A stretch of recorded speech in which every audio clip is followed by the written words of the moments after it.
Hey guys, so in today's video I'm going to be talking about The Night Circus by Erin Morgenstern. Probably said that wrong, I'm horrible with names and I apologise. But yeah, I bought this book on my Kindle. And I bought this on my Kindle when I actually first got this thing, probably maybe 2 or 3 years ago now. It's been a very long time, and this was the first book I ever purchased on my Kindle because it was kind of like this huge hype around BookTube, loads of people talking about it and reviewing it and saying how fantastic it was, and I wanted to read it for myself. So yeah, I ordered it on my Kindle along with a bunch of other books. I think I read one book on this called Asylum and then put it aside and completely forgot about it. Until a few weeks ago when I was sorting through, I rearranged and moved on my bookshelves and I found this again and kind of remembered that I had it, charged it up and decided to read The Night Circus, and I'm really glad I did. I kind of agree with all the hype that's been going around about it, which is surprising because often on YouTube people, will talk about books and really hype them up, and often on BookTube they're like YA books, which I'm not really into. And to be honest, The Night Circus is not usually a book that I would enjoy, but just the way this is written and how beautiful the story is, I actually really enjoyed it, and it's become one of my favourite stories. And although I have it on Kindle, I'm actually interested in buying the actual book version of it, just because I can see myself rereading this story, and there's some beautiful book covers for The Night Circus out there. So yeah, as you can probably tell by the title, it revolves around this circus at night. And when I kind of first bought this book, I just thought, it's the story, it revolves around this magical circus and what goes on in this circus and the adventures that people have in this circus, which is true, but for the most part this story is actually a love story, and which wasn't really described in many of the other BookTube's channels that I watched.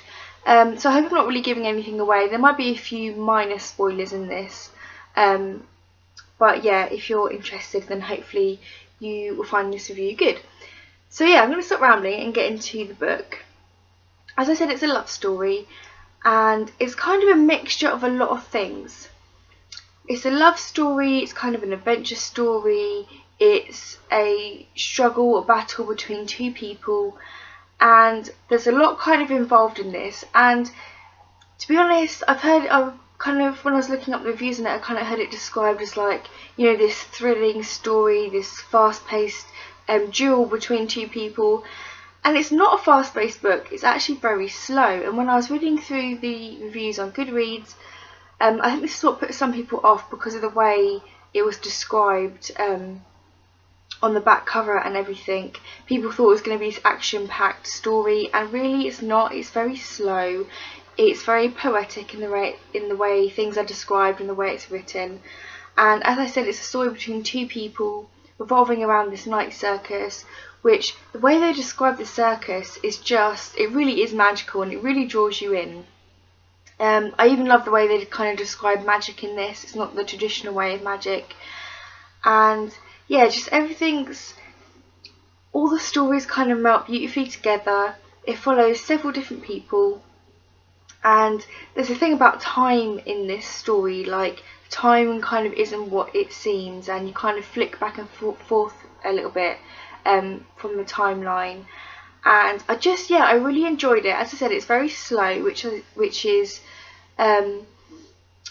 really suits the style of story. But again, for me, normally I hate slow stories. I like fast-paced action, to-the-point stories. I don't like dilly-dallying about over little details and stuff. But within this story, I really feel it's necessary to kind of draw you into the atmosphere, and you really do get drawn in to the feel of the circus. My only downside is perhaps the main characters, specifically Celia, who's one of the main magicians. She's an illusionist within the circus and is very important to the circus, and she's kind of the main character you kind of follow around. Her character is a little bit flat at times, like the way they react to things. I feel like the story, because it concentrates so much on the circus and building the atmosphere, that sometimes the characters in the story get left a little bit behind. They could have been built up a little bit better, or I don't know, just some of the emotions could draw you in a little bit more than I think it did.